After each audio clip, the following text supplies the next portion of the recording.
கிட்ஸுக்கு வந்து jump suit stitch பண்ணும்போது வரக்கூடிய மேஜர் மிஸ்டேக் வந்து க்ராச்சோட லென்த்து தான். ஸோ அதை வந்து எப்படி ஃபார்முலா பேஸ் பண்ணி கரெக்டாக மார்க் பண்ணுறதுன்னு இந்த வீடியோவில் பார்க்கலாம்.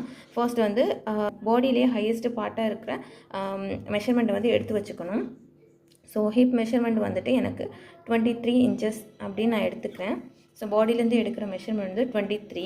ஸோ இதை வந்து ஃபார்முலாவில் அப்ளை பண்ணி அந்த க்ராச் லென்த் அப்புறம் வித் இதெல்லாம் மார்க் பண்ணும்போது க்ராச்சில் நமக்கு அந்த டைட் ஆகிற ப்ராப்ளம் வந்து கிட்ஸுக்கு வந்து இருக்காது. ஃபர்ஸ்ட் வந்து நான் லென்த் மார்க் பண்ணிக்கிறேன். ஸோ பேண்ட்டோட லென்த் வந்துட்டு எனக்கு 21.5 இன்ச்சஸ். மேலே வந்து யோக் பார்ட்டுக்கு வந்து பேலன்ஸ் இருக்கும். இது பேண்ட்டுக்கு மட்டும் நம்ம வந்து 21.5 இன்ச்சஸ் வந்து நான் எடுத்து வச்சுருக்கேன்.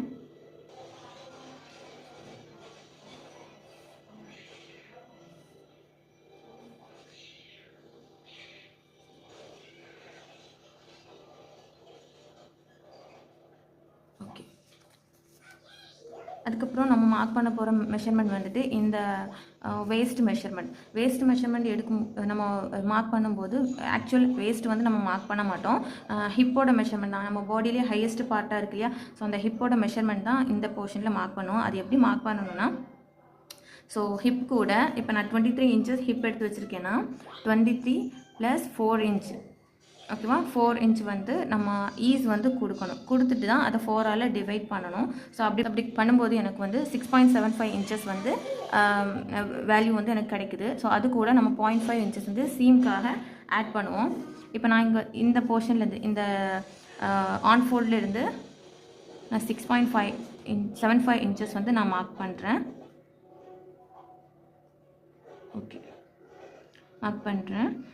இதுதான் 6.75 அண்ட் அதுக்கப்புறமா 0.5 இன்ச்சஸ் வந்து நம்ம சீம்காக கொடுக்குறோம். ஸோ இங்கே இருந்து இங்கே வந்து நம்ம க்ராச்சோட லென்த் மார்க் பண்ணுவோம். இந்த லென்த் வந்து ப்ராப்பராக மார்க் பண்ணலை அப்படின்னா கண்டிப்பாக அந்த ஜம்ப் சூட்டோட க்ராச் அந்த ஏரியா வந்து ரொம்பவே டைட் ஆகும், கிட்ஸுக்கு வந்து போடவே முடியாது. ஸோ அதுக்கான ஃபார்முலாவை நான் இந்த இடத்துல எழுதியிருக்கிறேன். Crotch length actual hip divided by 4, so plus 2.5 inches + 1 inch. இது என்ன மெஷர்மெண்ட் அப்படின்னா, நம்ம ஆக்சுவல் ஹிப் அப்படின்றது வந்து 23 இல்லையா. ஆக்சுவல் ஹிப் வந்து 23, நம்ம அது கூட 4 inch ஆட் பண்ணி தான் இங்கே வேஸ்ட்டுக்கிட்ட வந்து நம்ம மார்க் பண்ணியிருந்தோம். ஸோ அதுக்கப்புறம் அதே சேம் ஹிப் மெஷர்மெண்ட் கூட ஆக்சுவல் ஹிப் தான் எடுக்கணும். நம்ம 4 inch ஆட் பண்ணதை வந்து சேர்த்துக்கக்கூடாது. ஹிப் டிவைடட் பை 23 இன்ச்சஸ் அதை வந்து 4ஆல் டிவைட் பண்ணுறோம். ஸோ நமக்கு ஒரு வேல்யூ கிடைக்குது 5.75. இது கூட 2.5 இன்ச்சஸ் வந்து நம்ம எக்ஸ்ட்ராவாக ஆட் பண்ணுறோம். ஓகேவா.